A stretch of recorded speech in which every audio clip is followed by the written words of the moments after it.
सुप्रभातम सुप्रभातम सुप्रभातम। आज की ताजा खबर में आप सभी का बहुत बहुत बहुत स्वागत है।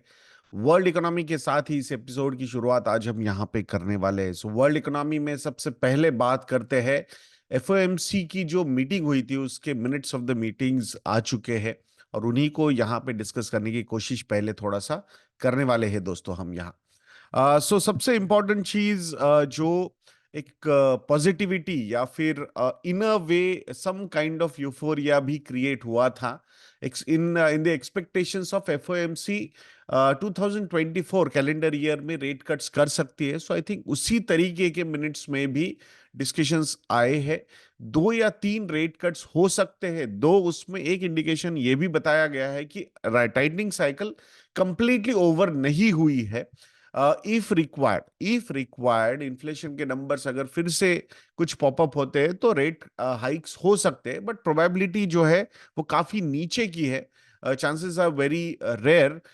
और 2 से 3 रेट कट्स यानी कि अराउंड 50 to 75 बेसिस पॉइंट्स के रेट कट्स 2024 में हो सकते हैं। So by the end of 2024 we may see lowered down interest rates in US. कल अगर यील्ड की भी बात करते हैं 10 ईयर जिसे yield, so around 2 basis point से वो नीचे गई थी। मतलब as per expectation in between हमने देखा था कि इट वेंट डाउन टू 3.8%, 3.85% और वहां से फिर से एक बार इंचअप हुई थी। बट फिर से एक बार कल थोड़ी सी जो यील्ड है वो 0.02% से नीचे गई है। इट मीन्स कि overall minutes of the meetings जो है कैपिटल मार्केट्स में डेट मार्केट को अच्छे लगे हैं। दो इक्विटी मार्केट्स में थोड़ा बहुत प्रेशर मार्केट अभी भी देख रहा है। आई थिंक जो रैली हमने रिसेंट वीक्स में देखी थी that was phenomenal across the world, not only about US but across the world. Emerging markets में भी अगर हम देखेंगे, इवन इंडिया की मार्केट में भी हमने देखी थी कि कैसे नए न्यू हाईज हमने यहाँ पे टच किए थे। तो वहां पे कहीं ना कहीं थोड़ा बहुत कंसोलिडेशन जो है वो यहाँ पे होता हुआ दिख रहा है। There is one more news कि 2024 में 2024 में I think mister Powell can decide a lot of things for elections also. जैसे कि आप लोगों को पता है कि पॉवेल जो थे वो मिस्टर डोनाल्ड ट्रम्प जब थे तब भी फेडरल रिजर्व के हेड थे। तो आई थिंक वहां पे अच्छा खासा एक प्रेशर मिस्टर डोनाल्ड ट्रम्प ने क्रिएट करने की कोशिश की थी बिफोर इलेक्शंस, बट बाद में कोविड आया, फिर पूरा का पूरा सिचुएशन ही चेंज हो गया। सो आई थिंक इस बार भी mister Powell is there. Will have to see कि how mister Powell's policy decisions are going to impact the ballot. ये भी थोड़ा बहुत डिस्कशन जो है वो यूएस के मार्केट में यहाँ पे चलता हुआ हमने देखा है। अब बात करते हैं टेस्ला की। वर्ल्ड मार्केट के पॉइंट ऑफ व्यू से है, ये इकोनॉमी में तो नहीं बट मार्केट के पॉइंट ऑफ व्यू से। So Tesla delivers record Q4 cars.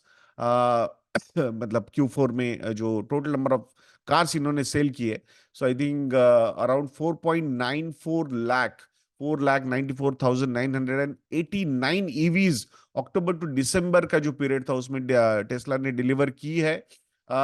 दो यहाँ पे टेस्ला का नंबर काफी स्ट्रांग है, बट BYD ये जो चाइना की कंपनी है which is backed by mister Warren Buffett, उन्होंने 5 उस कंपनी ने 5.26 लाख कार्स सेल की है या फिर हैंड ओवर की है। Mostly all those cars were handed over in China. So I think EV में जो टेस्ला का एक मतलब एग्रेसिव स्टैंस है, आई थिंक उसको कहीं ना कहीं BYD ईवी स्पॉट वहां पे लेता हुआ दिख रहा है। So I think though other markets में अभी इतना ज्यादा पॉपुलर नहीं हुआ है BYD, बट यूरोपियन मार्केट्स में स्पेसिफिकली कहीं कहीं टारगेट किया जा रहा है। So will have to see how that, मतलब इक्का दुक्का इंडिया में भी ये कार्स ये हमें कभी कभी दिख दिख जाती है। अब बात करते हैं इंडियन इकोनॉमी के बारे में। इंडिया के दिसंबर के मैन्युफैक्चरिंग PMI के नंबर्स आ चुके हैं और numbers compare to earlier numbers are on a lower side. 18 month low level पे इंडिया का दिसंबर महीने का मैन्युफैक्चरिंग PMI जा चुका है एट 54.9। अगर ये नंबर 50 के ऊपर रहता है सो इट शोज दैट कि एक्सपांडिंग मतलब एक्सपांशन वहां पे हो रहा है। सो नवंबर में ये नंबर था 56, नाउ इट इज एट 54.9। सो आप बोल सकते हो कि कहीं ना कहीं थोड़ा बहुत जो है वो इम्पैक्ट जो है मैन्युफैक्चरिंग पीएमआई हमें दिखा रहा है।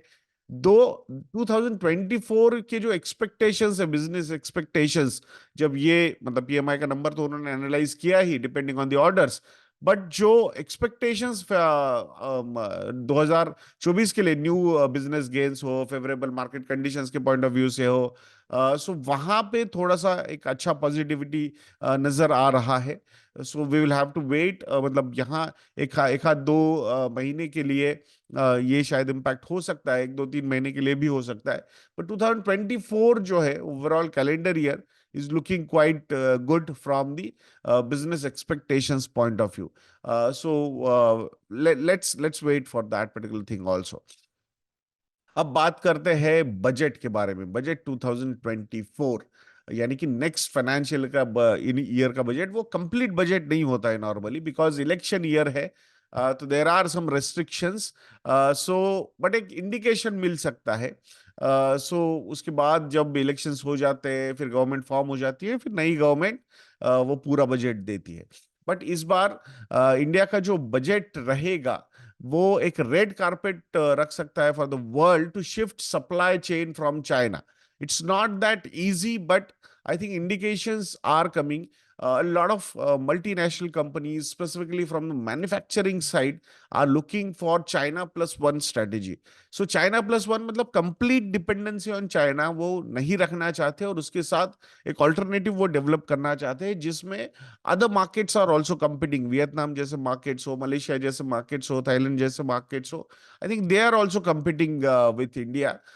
But I think the way labour market के पॉइंट ऑफ व्यू से अगर हम बात करते हैं, तो I think compared to other markets, India में लेबर मार्केट चीप है, एंड क्वालिटी भी compared to other emerging markets. I am not talking about मतलब यूरोपियन मार्केट्स की मैन्युफैक्चरिंग हो या फिर चाइना की मैन्युफैक्चरिंग हो। I think they have achieved some scale in skill and scale both. So I think उसके comparison में we are still lagging, but still things are improving a lot. So factory of the world जो China को माना जाता है, आई think कहीं ना कहीं अगर global companies want to change that particular factor, तो आई थिंक वहां पे इंडिया के लिए काफी अच्छा अपॉर्चुनिटी हो सकता है। और उसी के लिए रेड कारपेट मतलब अच्छी पॉलिसीज बनाना, टैक्स इंसेंटिव्स देना to attract foreign investment, foreign direct investment, जो एक लॉन्ग टर्म की कमिटमेंट लेके आने वाला ये इन्वेस्टमेंट होता है, तो वो करना चाहते हैं। वो बहुत सारे फैक्टर्स है जो चाइना के अगेंस्ट गए, handling of the covid pandemic हो या फिर territorial disputes with the neighbouring countries like India हो या ताइवान हो, इसके जो चल रहा है, जो जियो political and economic assertiveness China की तरफ से बहुत ज्यादा आता हुआ हमने देखा है। तो कहीं ना कहीं जो बाकी डेवलप वर्ल्ड है, तो वो वेस्टर्न वर्ल्ड है, तो उनको ये चीजें कंफर्ट नहीं दे रही है। सो आई थिंक वो एक फैक्टर हो सकता है कि क्यों ये China plus one strategy develop हो रही है, और उसी का एक इम्पैक्ट, उसी को अच्छी तरीके से प्ले आउट करने के लिए इंडिया कोशिश कर सकता है। और इसीलिए I think budget is going to be an important thing. Free trade agreements की अगर हम बात करते हैं, तो I think we have already seen कि कैसे डिस्कशंस आगे बढ़ते हुए दिख रहे हैं फ्री ट्रेड एग्रीमेंट्स के लिए। तो आई थिंक या फिर हमारी जो लॉजिस्टिक्स पे जो फोकस, जो नेशनल लॉजिस्टिक्स पॉलिसी, क्या एक बहुत ही की इनिशिएटिव रहा है इस गवर्नमेंट का, पीएम गति शक्ति हो, कनेक्टिंग दी रोड्स हो, पोर्ट्स हो, I think all these things are playing out. Labour laws में भी कुछ मतलब मॉडिफिकेशंस के एक्सपेक्टेशंस हो सकते हैं, दो आई आई थिंक इलेक्शन के पहले थोड़ा मतलब कॉशियसनेस गवर्नमेंट प्ले आउट कर सकता है, उसमें no doubt about that. But still, I think we'll have there is a good amount of scope to give a lot of benefits to attract more and more foreign capital in this particular direction. अब तीसरी जो news है economy के point of view से, उसमें नोम्यूरा की एक report है, और नोम्यूरा की रिपोर्ट कह रही है कि 2024 में रूरल डिमांड फिर से एक बार स्टीम पकड़ सकती है। That's a positive thing. एक मतलब उन्होंने बहुत सारे रीजंस बताए जिसमें प्राइस का नीचे जाना, इन्फ्लेशन का नीचे जाना, ये फैक्टर्स है, बट मुझे ऐसा लगता है कहीं ना कहीं जब जनरल इलेक्शंस होते हैं इंडिया में तो रूरल डिमांड बढ़ जाती है। सो आप लिंक कर सकते हो कुछ कुछ चीजों को, कि हो सकता है रूरल मार्केट्स में डिस्पोजेबल इनकम जो है ड्यूरिंग इलेक्शंस या बिफोर इलेक्शंस थोड़े से बढ़ जाते हैं। समझ गए होंगे आप लोग। तो आई थिंक उसका इम्पैक्ट कंजम्पशन पे हो सकता है, सो रूरल डिमांड वहां से भी बढ़ सकती है। वैसे भी नॉन डिस्क्रिशनरी स्पेंडिंग पे ही सबसे ज्यादा अगर अच्छा पॉजिटिव इम्पैक्ट हो जाए तो that's a positive thing for rural demand. अब स्टॉक स्पेसिफिक या स्टॉक मार्केट के बारे में बात करेंगे दोस्तों, जिसमें अडानी पोर्ट्स के बारे में पहले बात करते हैं। So Adani ports approves raising funds of up to rupees 5,000 crore. So ये 5,000 crore rupees via public issuance of non convertible debentures के पॉइंट ऑफ व्यू से ये रेज करने वाले हैं। So Adani ports and special economic zone limited, यहाँ पे इनके बोर्ड ऑफ डायरेक्टर्स की जो मीटिंग हुई उसमें ये अप्रूव हुआ है। आई थिंक जो कल पेटिशंस फाइल किए थे हिंडनबर्ग के रिपोर्ट के पॉइंट ऑफ व्यू से, सो आई थिंक कि एक एसआईटी फॉर्म होनी चाहिए, स्पेशल इन्वेस्टिगेशन टीम, और सीबीआई या फिर सीबीआई प्रोब होना चाहिए। तो आई थिंक सुप्रीम कोर्ट ने वो कंप्लीटली रिजेक्ट कर दिया, and that was a positive news for the group. और उसी के बाद आई थिंक अब फंड रेज करना आई थिंक कहीं ना कहीं थोड़ा मतलब compare to earlier situations, I think ये थोड़ा इजी जा सकता है, थोड़ा इजी जा सकता है। Already we have seen a good amount of rally in Adani group of stocks, though I think your retail investors specifically, we are more interested in their interests. So retail investors must be cautious. The euphoria, the valuation craze is looking like it has come back. तो वहां पे consciousness लेना जरूरी है दोस्तों। Exorbitant price to earnings ratios के साथ अगर इन्वेस्टमेंट्स आप करोगे तो कहीं ना कहीं ये इस टाइप की वॉलेटिलिटी के लिए you need to be ready, because everybody knows that history has suggested us the same thing, कि euphoric valuations will not continue for real long। दो कुछ events favorable हो सकते हैं इनके लिए, but still I strongly feel that it's always better to invest in companies which are backed by solid earnings। It's not that कि इनकी इस ग्रुप में solid earnings की companies नहीं है, these companies are available in this group also। So इसीलिए थोड़ा सा as far as well from the valuation perspective, I think Adani Ports हो, SEZ हो, I think valuation perspective से it is still better position compared to other euphoric stocks of this group। अब gold loans के बारे में बात करेंगे, या फिर gold loans help NBFCs to hold their own ground against the traditional banks. तो हमने देखा था इन बिटवीन ये जो गोल्ड लोन कंपनीज है जैसे कि मनापुरम हो, मुथूट फाइनेंस हो, ऑलरेडी फिर से एक बार एक अच्छा पॉजिटिविटी इस कंपनीज में हमने देखा है, स्टॉक प्राइस के पॉइंट ऑफ व्यू से भी एंड बिजनेस के पॉइंट ऑफ व्यू से भी। एक साइक्लिकलिटी हमने 4-4 साल की पॉइंट ऑफ व्यू से देखी है इन कंपनीज में, कि in between banks gate aggressive with these kind of loans, फिर उसका इम्पैक्ट कहीं ना कहीं इनकी ग्रोथ पे होता है। But that particular focus goes away when things start looking better, फिर से बैंक्स अपने ट्रेडिशनल प्रोडक्ट्स पे चले जाते हैं। सो वहां पे आई थिंक एक कंसिस्टेंसी गोल्ड लोन कंपनीज में हमने देखी है। सो वहां पे एक तो गोल्ड के प्राइसेस बढ़ना ये भी एक पॉजिटिव न्यूज है इन कंपनीज के लिए। ऑटोमेटिकली रिस्क मैनेजमेंट के पॉइंट ऑफ व्यू से लोन टू मतलब जो लोन की वैल्यू है compare to the value of the gold which they have pledged, I think वो कहीं ना कहीं और ज्यादा कंफर्ट दे के चला जाता है। क्रेडिट कॉस्ट की भी बात करते हैं, 0.2 to 0.3% की क्रेडिट कॉस्ट नॉर्मली हमने इन कंपनीज में देखी है, विच इज क्वाइट लोअर। मतलब रिस्क पॉइंट ऑफ व्यू से काफी कम रिस्की लगते हैं इनके loans, because backed by gold. And new territories में भी फोकस किया जा रहा है, वहां से भी नए ब्रांचेस ओपन करके नए लोन्स लाने की कोशिश ये कंपनीज कर रही है। फिर से एक बार आई थिंक मुझे ऐसा लगता है कि over the longer horizon I think these companies will do well. Banks का जो फोकस रहेगा ट्रेडिशनल प्रोडक्ट्स पे ही आगे आगे जाके आगे ज्यादा रहेगा। ये सीजनल फोकस आता होता है बैंक्स का, कि जब एनपीएस की साइकिल थोड़ी सी खराब हो जाती है, रिस्क मैनेजमेंट के पॉइंट ऑफ व्यू से चीजें देखी जाती है, तो bank starts looking at these kind of loans also. But complete focus वहां पे होता नहीं है, ऐसा हमने ट्रेडिशनली देखा है। वेदांता रिसोर्सेस के बारे में बात करेंगे, यानी वेदांता लिमिटेड ये जो इंडियन कंपनी है उसकी पेरेंट कंपनी। सो 97% से ज्यादा bond holders are suggesting that कि, या फिर उन्होंने अप्रूव किया है restructuring of $3.2 billion of worth of bonds. So जो नेक्स्ट 3 साल में मैच्योर होने वाले थे, बहुत सारा डिस्कशन चल रहा है कैसे पे आउट होगा, क्या होगा, बहुत सारे तिकड़म लगाए गए थे कि कैसे कंपनीज को मतलब अपने ही एसेट्स दूसरी अपनी ही कंपनीज को सेल किए जाए, फिर उसको अपोजिशन हुआ।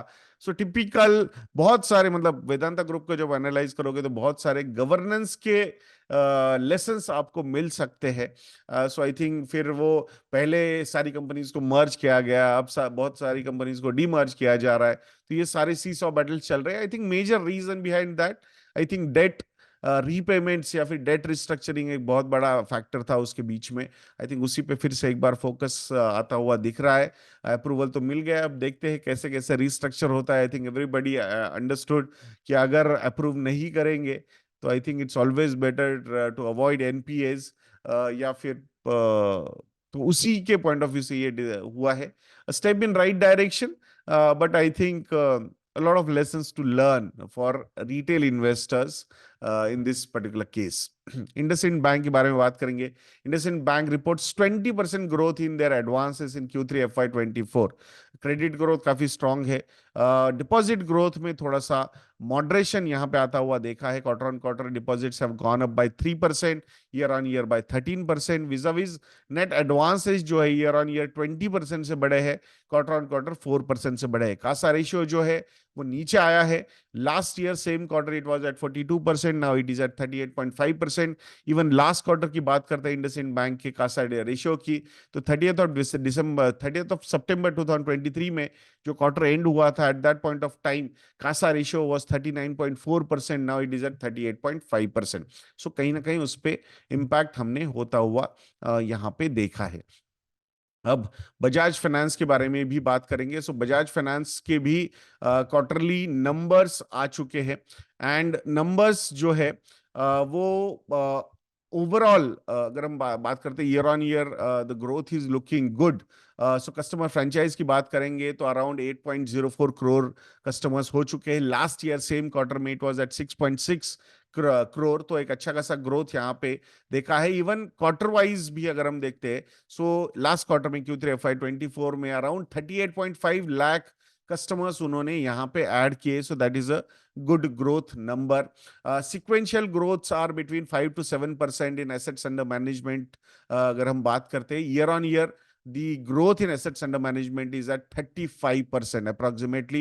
The current assets under management is 3.11 lakh crore rupees. Last year same quarter it was at 2.30 lakh crore rupees. तो एक अच्छा खासा ग्रोथ यहाँ पे हमने देखा है। इवन Q3 में AUM growth is at around 20,700 crore. तो ये overall numbers are looking quite strong for Bajaj Finance. जो भी रिस्क वेट चेंज करने को आरबीआई ने बोला था उसका इम्पैक्ट रहेगा, बट ओवरऑल आई थिंक जो एग्रेशन बजाज फाइनेंस दिखाता है हमेशा, I think we are again seeing those spirits back. So let's see. New competitors are coming, but I still strongly feel that this company will do well over the longer horizon. Deposit book की भी बात करते हैं।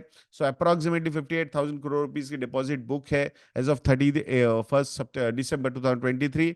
Last year same quarter में this was at 42,984 crore rupees. तो year on year deposit book में भी जो ग्रोथ है वो 35% की यहाँ पे हमने देखी है। और एक न्यूज है रिगार्डिंग जियो। सो मतलब फॉर्मल जो एप्लीकेशन है Jio financial services and BlackRock, तो उन्होंने ये जॉइंट वेंचर जो है उन्होंने अप्लाई कर दिया है म्यूचुअल फंड लाइसेंस के लिए। I think industry is getting ready for the competition of Jio. Let's see कब इनको मतलब इन पर मतलब I think in principle approval तो मिल गया है, but final proper official approvals, I think they will get soon. So we are going to see a new competitor in this market, which is quite looking quite good overall market size के point of view से और growth expectations के point of view से. So दोस्तों happy new year. ये promo code अभी भी active है. नए साल की आप सभी को बहुत बहुत सारी शुभकामनाएं. Discount of 60% plus 3 e learning courses हम यहाँ पे फ्री दे रहे हैं. स्टॉक मार्केट का पे भी एक है, फाइनेंशियल प्लानिंग पे भी एक है और म्यूचुअल फंड्स पे भी एक है. आशा करूंगा आप जरूर इसका लाभ उठाएंगे. तो ऐसे वीडियोस के लिए चैनल पे बने रहिए. वीडियो को लाइक करना, शेयर करना और चैनल को सब्सक्राइब करना बिल्कुल मत भूलना. नेक्स्ट वीडियो में मिलते हैं. जय हिंद.